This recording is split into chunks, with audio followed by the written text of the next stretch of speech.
Okay,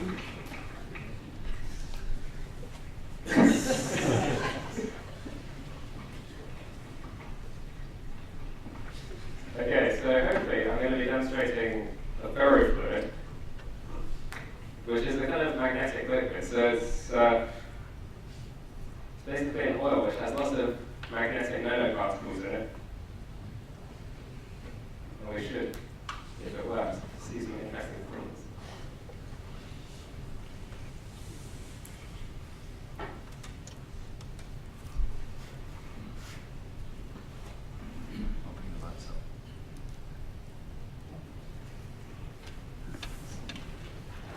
Can you see that all right? Is that okay? Can you see my hand? Yeah, good. Okay, so I have here one of these neodymium magnets. That's that. Now I'm going to pour some ferrofluid on top of it.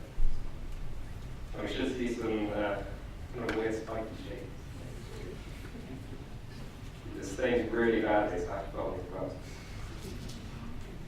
Okay.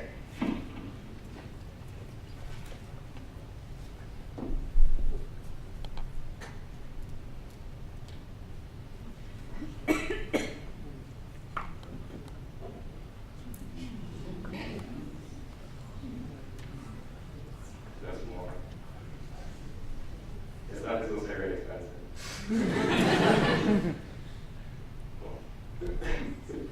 That's probably enough. Okay, so you can see these weird spiky bits, which is because the gravity and the surface tension of the liquid wants to smooth the surface out. And the magnet underneath wants to turn into these spikes, and so the resulting shape is this. And now I've got another neodymium magnet here, which I'm going to put on top of it. And then gradually lower it. And hopefully, it's going to be attracted to this magnet and start flowing up. Very easy.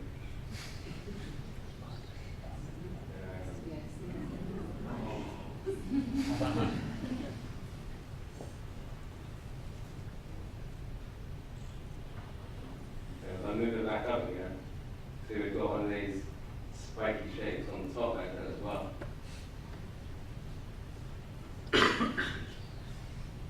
And if I take this magnet off, it should behave just like a normal liquid. So it should all flow back down again. Quite difficult to remove.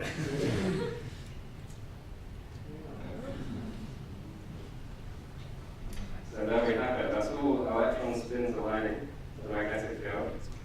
None of it would be possible if we didn't have quantum mechanics. Thank you.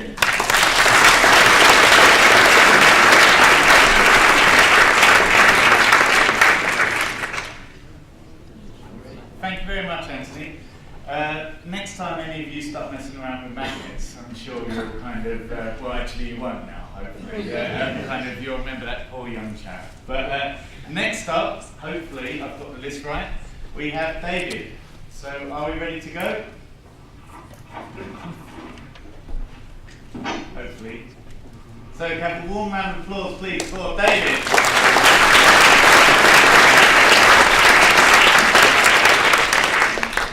Hi everybody, I'm here to talk to you about quantum levitation, and I'm going to show you a good example of it in practice. So you're probably familiar with this trick from a few years ago. David Blaine's showpiece of this show was to pretend to levitate in front members of the public. As you can hear from the screen, it was pretty dramatic at the time. But we all know now that all he did was rock up on one foot and then come back with a crane later and film it. So I'm going to show you how quantum is much cooler than this failure, and how it can produce real levitation, which I'm going to show you. So what do we need to understand this effect? First thing you need to know is what a superconductor is and how it works. So just to review normal conductors, such as copper wires or other metals, as you probably know, you get the ions that are fixed in place in a wire that have donated their outermost electrons to the sea of negative charge. Now, when you apply voltage across the conductor, such as a wire, the electrons get attracted in one direction, causing a current to flow. But in the course of that flowing, they get obstructed by the ions that are stationary in the wire, and this causes electrical resistance. Now, the warmer the conductor is, the more these ions are jiggling about and getting in the way of the electrons, so the higher the resistance is. And the converse is true. If you cool the conductor down, the ions are more stationary, so the electrical resistance drops. Now, for normal conductors, even if you cool them all the way down to absolute zero, the temperature you learned about earlier, there will still be a finite resistance in the wire. You can never get zero resistance. In a superconductor, that's not true. So in a superconductor, it behaves like a normal conductor up to a point, but as you cross this critical temperature, the resistance will suddenly dramatically drop to zero, completely zero. So that means that a current induced in the superconductor body can flow indefinitely with no voltage applied. Now the mechanism behind this is similar to the Higgs mechanism in particle physics, which gives rise to mass for the elementary particles. So it's pretty complicated stuff. I'm not going to try and explain it in 5 minutes. But what is cool about this effect is that it's a macroscopic quantum effect, so you can see the behavior in front of your eyes, unlike a lot of quantum, which is more micro. Now the first property of superconductors that you need to understand is the Meissner effect. Now if you imagine you take this conductor and you place it in a magnetic field, so in the vicinity of a magnet, a normal conductor will have the magnetic field penetrating all the way through it. So as you can see in the diagram, the field is all the way through the body of the conductor. And this is true for superconductors as well, above their critical temperature. As you lower them below the critical temperature, because they have zero resistance, they can set up surface currents, which are electricity flowing right in the surface of the superconductor, which acts to cancel out any applied external field. So there's now zero field within the superconductor below its critical temperature. And that allows for the effect of quantum levitation. So you need to think of this effect as a levitation effect, as demonstrated by this clip from probably the TV show Charmed. Now the second property of superconductors you need to understand is flux spinning. Now for a subclass of superconductors, they're called type 2 superconductors, the flux lines of the field, so the field that you're applying for a magnet or whatever else, isn't expelled entirely from the body of the superconductor, but it penetrates a small distance into the skin of the superconductor. And this is called flux spinning. And this allows for the effect of quantum locking, which is what you'll see in a moment. Now, quantum locking has some dramatic effects on the levitating superconductor. So, depending on the geometry of the magnet, so for example, here we're using a square magnet. So, the superconductor will be frozen completely in place wherever I place it, so you can manipulate it and it will lock completely in position. If I were to use a round magnet, it would be locked in a height, but it would be free to rotate.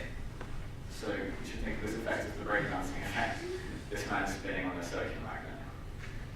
Now, I'm going to show you the demonstration, for which I need some liquid nitrogen.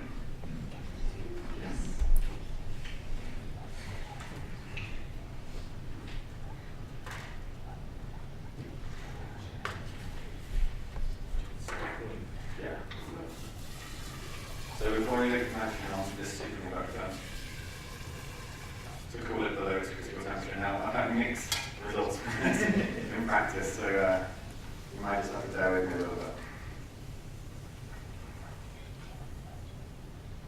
Now, hopefully, the liquid nitrogen has cooled this superconductor below its critical temperature, and I'll be able to show it levitating to you. Now, this is a block of magnets. You can see, I don't know if you can see on the camera, that's levitating a few millimeters off the surface, and wherever I put it, it locks in position. And then as it heats up above its critical temperature, it stops levitating and drops onto the magnet again. Now I can cool it again by just dumping more liquid nitrogen on top of it, which isn't as complex as Zach's method, but works just as well.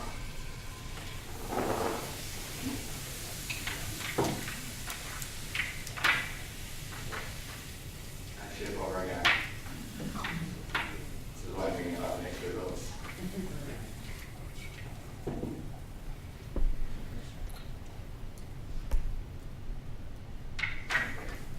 Well, at once. Okay, thank you very much.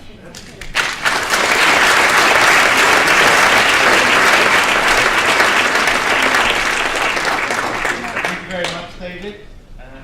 I was going to come up with a really cheesy line, and I can't think that was chilly.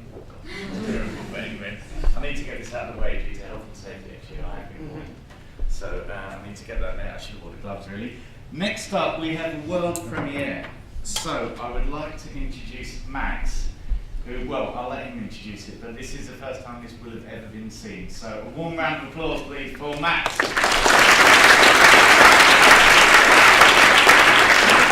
Thanks, Simon. Hi, guys. Tonight I want to convince you that the real world is actually way better than science fiction. Can I get a quick show of hands? Who of you is a science fiction fan or like science fiction? Okay, that's a fair amount. But if you're a science fiction fan, good as well, because yeah, the real world is actually way better. And I'm going to demonstrate that on quantum teleportation, one of my most favorite things about quantum physics. So to show you why it's better, we first need to understand the basics of quantum teleportation. Okay, so let's assume Alice wants to send an object or a person to Bob. So in order to do that, they need to share what we physicists call a maximally entangled state. Now, entanglement is quite a complicated concept with quite a rich underlying mathematical structure. But basically, all you need to know about it is there's some kind of long-distance connection that penetrates through absolutely everything. So two objects that are entangled could be on the other end of the universe and still feel the same entanglement. Einstein called it spooky action at a distance. Okay, so now Alice and Bob share this entangled state, which we have marked as a squiggly line. There's another squiggly thing, a Greek psi, and we physicists like to label anything we like, any objects we talk about as psi. So this psi is the objects they want to teleport. Now, Bob has one half of the entangled state, Alice has the other half of the entangled state plus the object. And now the actual teleportation procedure really starts. Alice now does a measurement. Now, a measurement is basically something, you do a procedure on something, you don't know what the outcome is, but you know that it's going to be one of a certain set of outcomes. And in the case of quantum teleportation, we have 4 possible outcomes. So each of them with 25% probability of happening. Okay, so now Alice does that measurement on the object and her half the entangled state.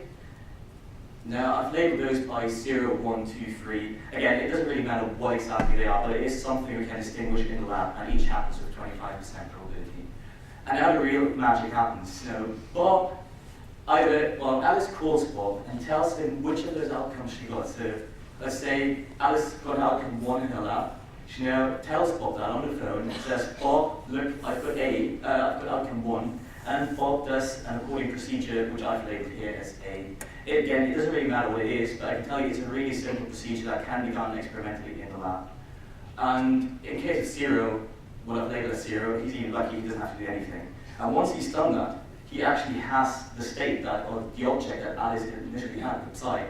And you see the squiggly line is now moved all the way over to Alice. So the original object Alice had is now just a complete mess. It is nothing, like she doesn't have a copy of the original object, that just gets destroyed. And you see the entanglement moves all the way over to her, so there's no shared entanglement anymore. So that's the resource we use up. Unfortunately, entanglement, teleportation doesn't come for free, so you have to use something. And if you want to do another teleportation, you need another one of those entangled states. Okay, so you might say that's pretty cool, but can we actually do this? And yes, we can. It is real. And we have been doing it with, among other things, photons, about which you've heard quite a lot tonight already, especially from Zach. And it's quite impressive. We've done it over quite a long distance. The current record is, I think the exact number is 144 kilometers. I think it was 2011 or 12, between the islands of La Palma and Tenerife. So that's quite impressive. But again, you might say, okay, that's pretty cool, but it's just light. Do we really want to teleport light? Is that really something that great? Can't we do something heavier? And again, yes, we can, and we've done it with atoms and ions, and we're working really hard on scaling things up. Okay, so now you understand quantum teleportation, but I promise you that it's better than stuff you see in science fiction. So let's look at what science fiction teleportation looks like. Let's say again, Alice has a teleporter, Bob has a teleporter, and you want to teleport yourself from Alice over to Bob. Now, the way it's usually done, or would be done if science fiction were real, you step into the teleporter, you get scanned, it kind of disassembles you, scans the information off you, encodes it into some kind of beam. That beam is then sent to the receiver, in this case Bob, who then takes the information out of the beam, decodes it, and assembles essentially a new version of you. Now, it sounds all good, so why are we not doing this? In theory, we could actually, but there's a few things that are a bit problematic. So now imagine your ex-girlfriend or the guy you pissed off the other week knows every morning at 9 AM you're teleporting from your flat to your office. He could just come along with a simple mirror and place it in a beamline. You'd be scared off into empty space, never to be seen again. Would you still step into teleport if it was really that easy to just mess with you, send you to outer space? I sure wouldn't. Okay, and that's kind of the main problem. And like, if you're in a confined space, there's just nothing you can do. You need a way for this beam which encodes you to, you need some kind of beam line to send that beam directly to the receiver. And also, you need to know exactly where you want to teleport to. You can't just send a random beam off in any direction and hope someone's receiving it or getting to the place you want to go. None of these are really any problem with quantum teleportation. As I said, entanglement really spreads throughout all of space. It penetrates through absolutely everything. Alice, with her teleporter, could be in some underground mine, and Bob could be on the dark side of the moon. It works just as well as if you're standing next to each other. And that's a really cool thing. And no one in between can mess with you in any way. There's not just a mirror you could place in the middle or something. Okay, and now I've got something really special for you, a world premiere. For the first time in history, we're going to demonstrate a macroscopic quantum teleportation.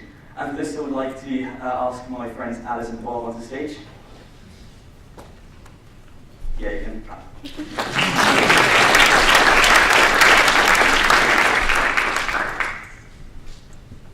Okay, so these two high-tech gadgets you see there are quantum teleporters. They're connected by entanglement.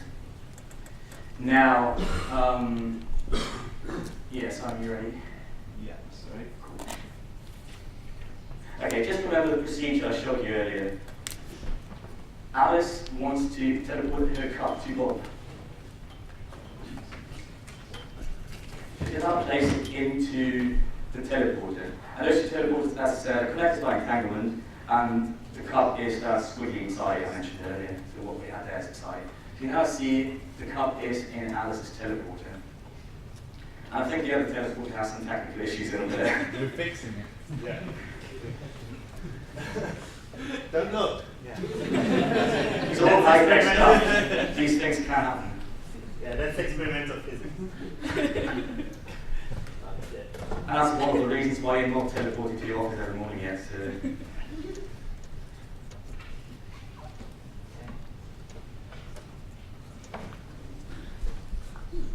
Yeah, just think back to, okay, the original procedure we had. They share entanglement. You guys ready over there with the entanglement? Yes, we should be. We're good. Okay.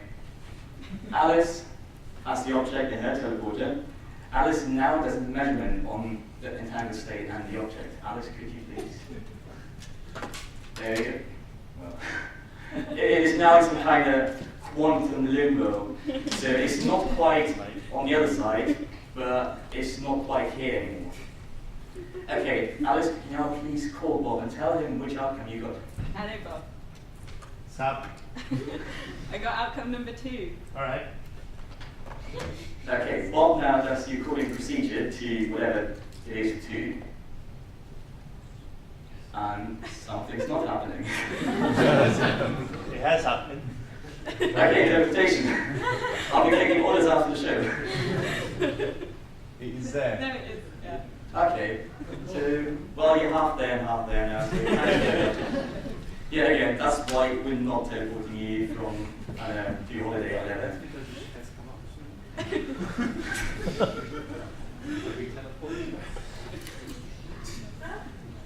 We teleported. No. Yeah, I think we'll just carry on and ignore this. It is here.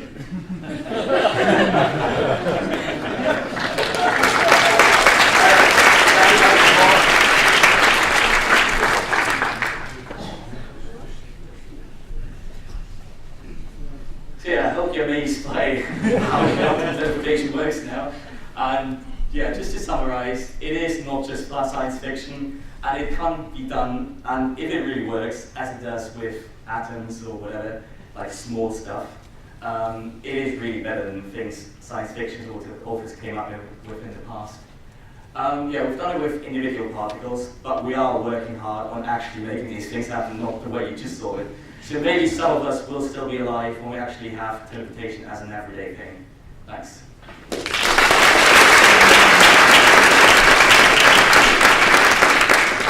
Now, you won't believe me when I say we've done it about 20 or 30 times. We do it perfectly every time, apart from tonight, which is always the way. So anyway, I'd like a warm round of applause, please, for our final speaker tonight, and that's Chris. So, warm round of applause, please, for Chris.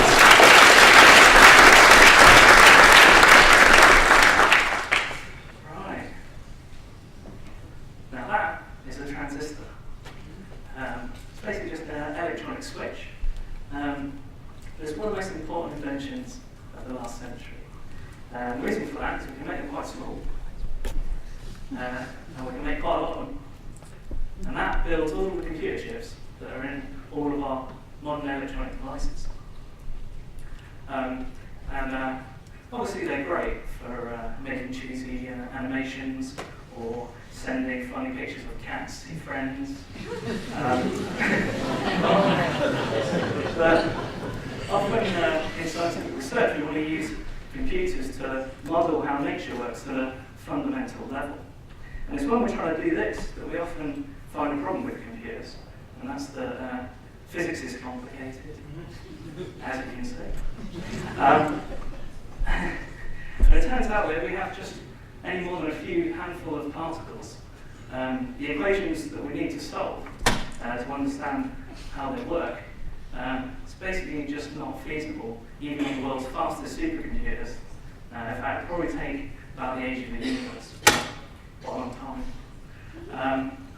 But if we could make those kind of calculations, then we'd be able to understand how a whole range of chemical and biological processes really work, which would kind of revolutionize our ability to produce new drugs, or materials, or the kind of nanotechnology that Camille mentioned earlier. So obviously that would be a good thing. I'm sure you get the idea by now. We have seemingly impossible tasks.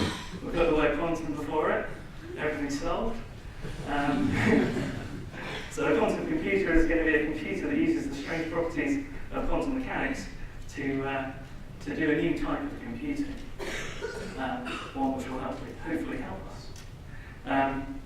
So let's first think about how our ordinary classical computers work. Basically, all information is encoded in bits, which are just values that are either 0 or 1.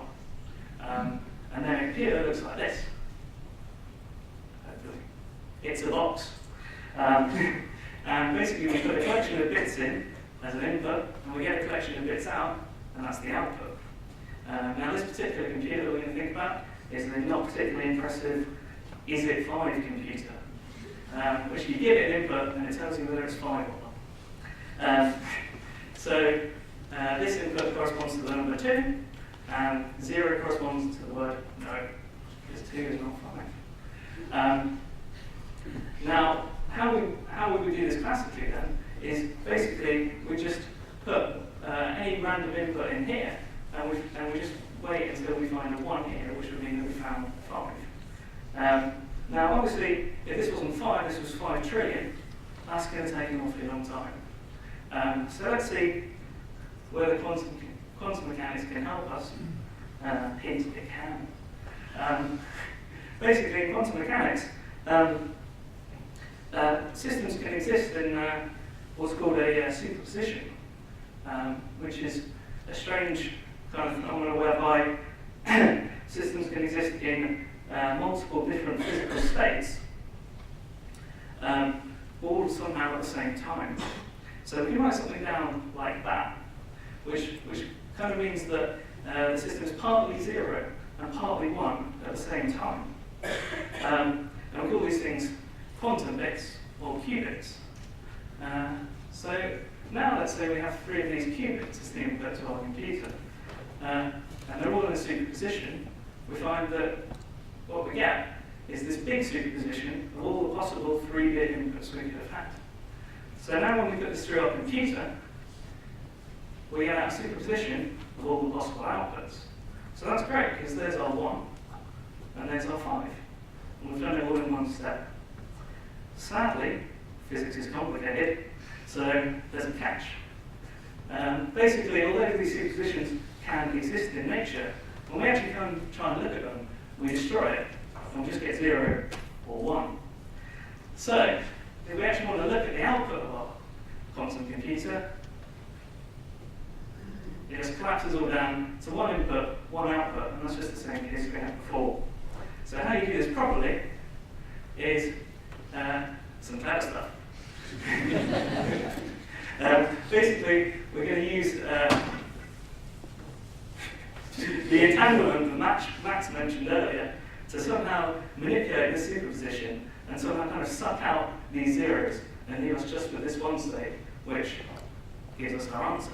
And all we put in is one quantum input. So that's great. We're seeing how, for certain tasks, quantum computers seem to be able to be much quicker than classical computers. And now the question is, can we build them? And the answer, of course, is sort of. You'll know I don't have a demonstration.